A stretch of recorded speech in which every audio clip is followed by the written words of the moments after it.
जय हिंद मेरे प्यारे बच्चों, नमस्कार। नीट में केवल 1300 घंटे बचे हैं। आपने खूब कायदे से एनसीईआरटी पढ़ ली होगी। आज हम आपका ध्यान आकर्षित करना चाह रहे हैं कुछ लाइन के ऊपर, जो या तो आप पढ़ के गलती कर रहे होंगे या अचानक उस समय वो लाइन आपके दिमाग में ना आए। खास तौर से समरी और टेक्स्ट, कहीं कहीं दोनों में आपको लगेगा विरोधाभास है। तो चलिए एक एक करके हम आपको एक्सप्लेन कर देते हैं, ताकि नीट 2025 का पेपर तो आपको पता ही है। अगर ऐसा कोई पेपर आ जाए, ट्विस्ट किया जाए, तो आपको दिक्कत ना हो।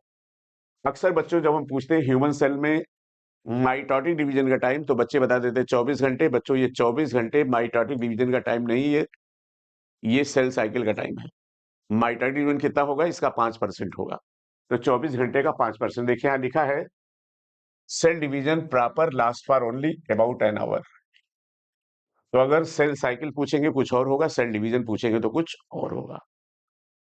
इसी तरह से बच्चों एक और लाइन है यहां पर, देखिए sexual reproduction in flowering plant में।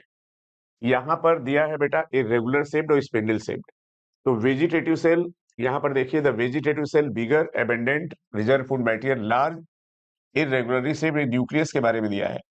जबकि बेटा स्पिंडल शेप जो होता है ना, ये सेल होता है।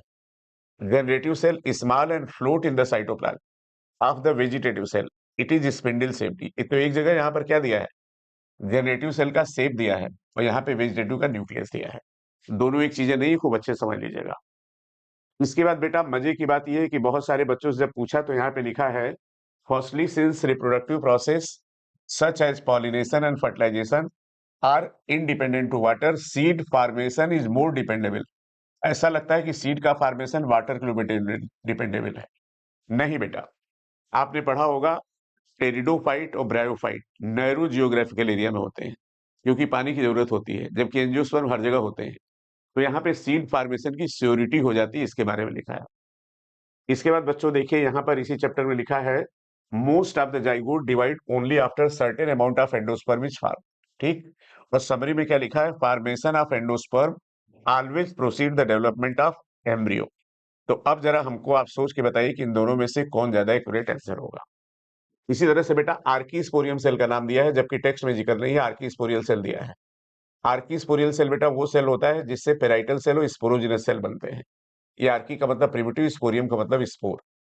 तो पेराइटल सेल और स्पोरोजिनस सेल से स्पोर का फॉर्मेशन होता है। इसके बाद आगे बेटा देखिए समरी में क्या दिया है, एचजीपी के बारे में, डीएनए फिंगरप्रिंटिंग के बारे में, the principle polymorphism, the principle of polymorphism in DNA sequence. जब डीएनए की सीक्वेंसिंग करते हैं एचजीपी में, तो पॉलीमार्फिज्म लेते हैं।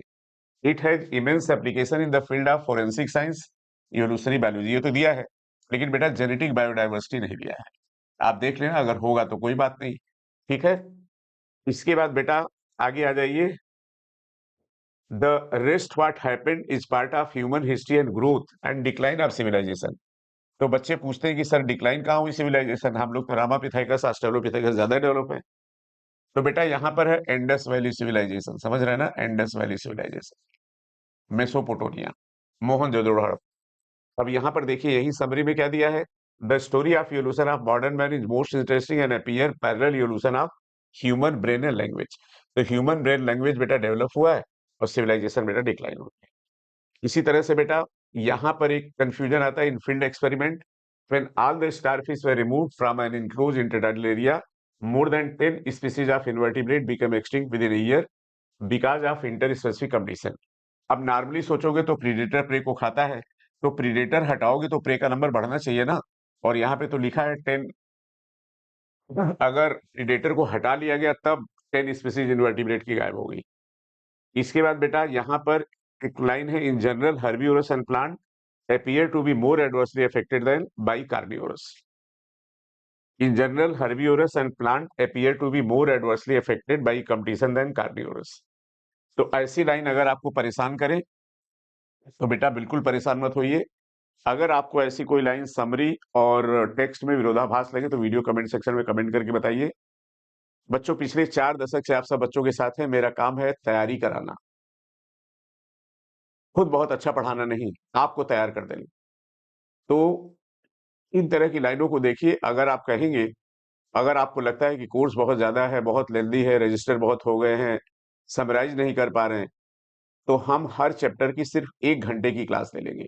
आप किताब खोल के बैठिएगा, हम आपको बता देंगे इसमें ये पढ़ लो, ये पढ़ लो, ये पढ़ लो और आपको पेपर मिल जाएगा, बिल्कुल विश्वास करिएगा। अगर आपको वीडियो अच्छा लगे तो वीडियो कमेंट सेक्शन में कमेंट करके ज़रूर बताइए। इस तरह की लाइन है तो भी लिखिए, बाकी इस तरह की और लाइन का हम वीडियो बना देंगे, जिससे आपका काम सुगम हो, आसान हो। जब समझ के बेटा पढ़ोगे तो दिक्कत नहीं होगी क्योंकि पेपर अब कंसेप्चुअल आ रहा है, पहले जैसा याद करने वाला पेपर नहीं आ रहा। एक और इन्फॉर्मेशन है बच्चों कि आप जानते हैं, बिना एग्ज़ाम्पल के और डिजीज़ और डेटा के साइंटिस्ट के पेपर बनता नहीं, इसको हमने एक साथ इकट्ठा कर दिया एनसीईआरटी से। पीवाईक्यू में अक्सर आप ये करते हो कि क्वेश्चन देख के टिक कर लेते हो तो उसमें चारों ऑप्शन एक्सप्लेन होने चाहिए, तो बेटा चारों ऑप्शन के साथ ये भी कर दिया है। इसी के साथ-साथ बच्चों अपने हर चैप्टर में केवल टर्म्स नोट कर दिए, उसको सोच के पढ़ो और आपका रिवीजन जल्दी हो जाएगा। तो कम समय में कैसे जल्दी रिवाइज़ करें, ये सारी टेक्निक आपको बता देंगे, उस नोट से आपको मिल जाएगी।